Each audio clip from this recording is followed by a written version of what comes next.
So Ted Cruz is, of course, a junior senator from Texas. He's a very diehard Tea Party guy, likes to prove how far right he is. He's speaking at the Heritage Foundation, and the way that he's going to prove that is lavishing Jesse Helms with praise. If you don't remember, Jesse Helms was the wildly racist senator from North Carolina, served in the Senate for a long, long time.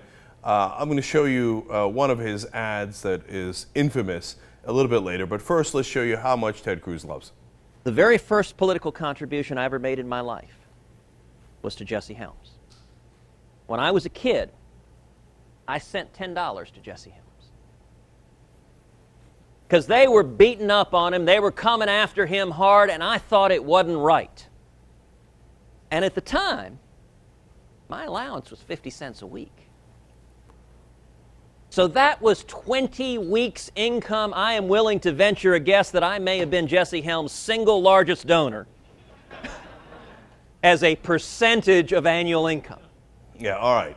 I think J.R. Jackson's right, our legendary TYT producer here. I believe that he now has the #1 power ranking for most unbearable guy in America. Oh, I used to love Jesse Helms. I gave him all my allowances, and I said, go get those black folks. Way to go, Jesse. Now, you have to understand something. I used to be a Republican growing up. There was a thing called a liberal Republican from the Northeast. It doesn't exist anymore.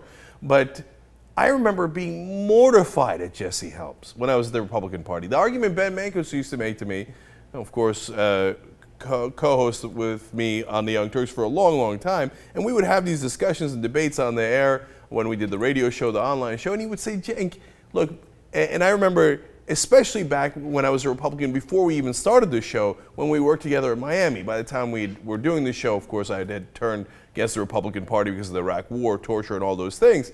And he would say, look, Cenk, you want to be in the same room as Strom Thurmond and Jesse Helms? And I would say, no, look, those guys are reprehensible, and they're clearly racist, etc. But there are good, fiscally conservative parts of the Republican Party that reject Jesse Helms. Now, like I said, those parts of the party don't exist anymore. And apparently what's left is this love for the worst part of the Republican Party.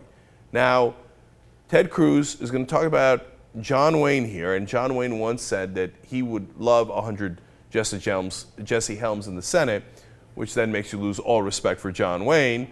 And if you know more about his politics, that wouldn't have taken much to do anyway. So Cruz decides he's also going to take it over the top. The willingness to say all those crazy things is a rare, rare characteristic in this team. And you know what? It's every bit as true now as it was then. We need 100 more, like Jesse Helms in the U.S. Oh, yeah. Wouldn't that be good? God, that makes me want to vomit. 100 Jesse Helms in the same day. But you know what? That is a Republican's wet dream. That's exactly what they want. And the reason John Wayne said, oh, it's great that Jesse Helms says those crazy things, is because the crazy things he used to say were terribly racist. And John Wayne was like, yes, somebody's saying it and not giving a damn. The degree to which Jesse Helms didn't give a damn is illustrated by his infamous commercial called Hands. Now, in his Senate campaign, this was not that subtle. You know, compared to this, the Willie Horton ad might have been a little subtle, right? Here he is basically with a pair of white hands talking about how black people took white people's jobs and how angry that should make you. Look at this. You needed that job, and you were the best qualified, but they had to give it to a minority because of a racial quota. Is that really fair? Harvey Gantt says it is. Gantt supports Ted Kennedy's racial quota law that makes the color of your skin more important than your qualifications.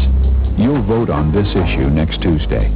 For racial quotas, Harvey Gantt. Against racial quotas, Jesse Helms. Black people took your job. God damn it, don't you hate them? Well, then you should vote for Jesse Helms. We need 100 Jesse Helms in the Senate. Don't you see how right Ted Cruz is? Look, that's one of many examples you can give about Jesse Helms. Go back and look at any of his old quotes, and you know what the guy's about. Look at any of his old policies, and you know what the guy's about. The fact that the Republican Party has now come full circle, that they're not, and I remember when other Republicans would say they were embarrassed of Jesse Helms, but now they embrace them so much that they say they want all of Republicans to be like Jesse Helms, gives you a sense of how incredibly right-wing the Republican Party has become. And apparently Ted Cruz would like to take the mantle of leadership in that crazy train.